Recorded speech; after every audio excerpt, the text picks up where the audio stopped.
Oh ya, untuk stand up komedinya kepada rekan Dio, Nisafa, kami persilahkan.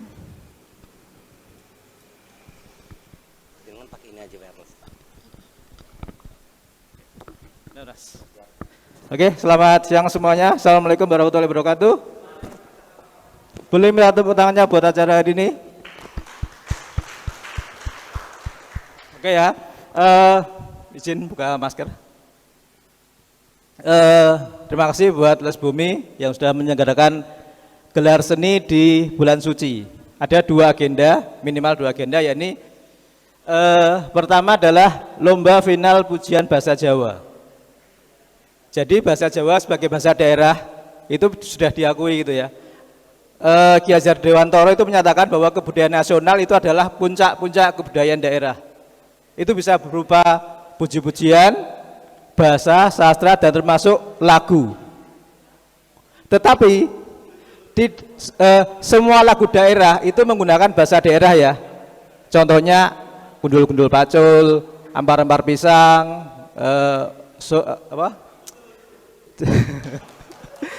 dan sebagainya. Tetapi tidak semua lagu yang menggunakan bahasa daerah itu bisa disebut sebagai lagu daerah. Tidak semua lagu yang menggunakan bahasa daerah bisa disebut sebagai lagu daerah. Contohnya pamer bojo, bojo loro, bojomu semangatku, itu nggak bisa jadi lagu daerah ya. Kalaupun itu jadi lagu daerah, itu pasti daerah konflik. Ya, daerah konflik. Karena begitu bersinggungan langsung tegang. Ya. Kemudian kalau kita ngomong sebagai puncak kebudayaan bahasa Jawa, kita pasti kemana? Didi Kempot. Itu father of broken heart, bapak patah hati nasional. Tapi sekitar setahun 2 tahun yang lalu Didi Kempot sudah meninggal ya, sayangnya ya. Coba kalau Didi Kempot hari ini masih ada dan dia akan berkolaborasi dengan musisi-musisi nasional. Contoh lagunya itu misalnya rasane kepingin nangis yang kelingan parang tritis. Tahu kan ya? Itu bayangin kalau Didi Kempot duet sama Club Project. Nanti lagunya Jogja Parang Tritis. Kayak nama trayek bis ya. Atau misalnya Didi Kempot duet dengan Sheila on Seven, itu bakal jadi lagu kutukan ya, karena lagunya nanti jadinya Sepia Ambiar. Tapi yang paling lagu yang kriminal juga ada, lagu kriminal itu kalau Didi Kempot duet sama Denny Caknan, karena lagunya adalah Karton Nyono Medot Kalung Mas. Jambret artinya.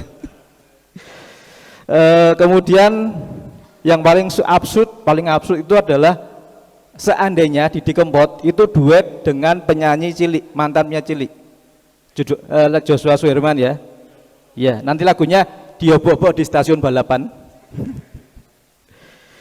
Ngapain di stasiun balapan diobok-obok ya. Kemudian yang kedua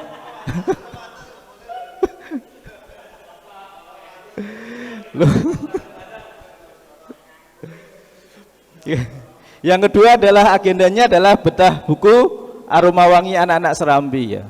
Tadi sudah ceritakan mengenai bagaimana seorang anak itu menjadi metafor dari sebuah cerpen dari Mas Waranto gitu ya. Ngomongin soal anak sekarang ya. Anak saya itu baru umur 1 tahun, kelas 1 SD.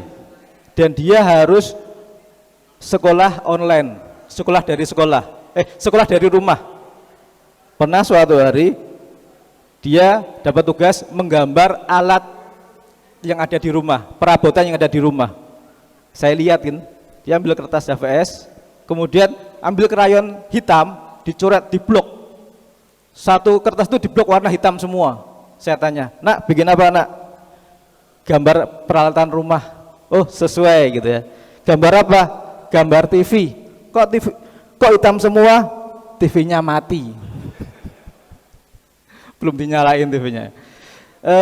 Ya itulah karena kondisi pandemi di tahun 2020 sampai sekarang anak-anak itu tidak bisa bersekolah ya, atau sekolah online atau selang-seling, sehingga ada kegagapan dalam kita bersekolah. Orang tua juga gagap, guru juga gagap. Misalnya kalau dulu ya, orang guru itu absen pakai buku lembar presensi ya, lembar presensi. Adi angkat tangan, Budi angkat tangan, ya. Chandra angkat tangan, gampang. Kalau sekolah online beda, gurunya nggak bisa absen seperti itu ya, susah jadinya. Jangankan gurunya, muridnya pun kalau tawuran juga beda. Kalau dulu tawuran, anak sekolah ngeroyok ke sekolah lain gitu ya, sambil bawa gear motor gitu kan. Ketemu orang, ketemu siswa berseragam SMA, candi gue gitu kan. Anak mana lu gitu kan kalau Jakarta. Kalau sekarang beda. Ketemu, tanya pakai gear, anak aplikasi mana lu gitu. Pakai Google Meet atau Zoom, ya kan bingung ya. Guru pun akhirnya beda ya. Ketika absen sekarang nggak pakai lembar, tapi lihat komputer. Pakai Zoom meeting satu halaman gitu ya, dilihat. Adi aktif, Budi aktif, Chandra, weh Chandra, anak aplikasi mana lu gitu. Yang paling susah itu adalah Pak Jokowi, Presiden Jokowi tidak bisa melakukan apa yang sudah dilakukan sebelum pandemi dengan anak-anak sekolah. Kalau dulu ketika belum pandemi Pak Jokowi ketemu anak sekolah gitu kan, ketemu anak-anak ditanya dapat hadiah. Sekarang nggak bisa. Misalnya kalau dipaksakan kondisinya seperti itu, Pak Jokowi di Istana Negara pakai Zoom meeting, kemudian anak-anak sekolah ditanya di lokasi luar pulau gitu ya, pakai Zoom meeting juga. Kemudian ya sekarang sebutkan 5 nama ikan. Ada anak hand raise up gitu ya, pakai aplikasi angkat tangan. Ya silahkan kata Pak Jokowi, ikan lele, ikan mujair, ikan tongkol. Kemudian Pak Jokowi langsung bilang, ya bagus, sekarang sepedanya silahkan di-download. Oke, saya Mustafa, selamat siang.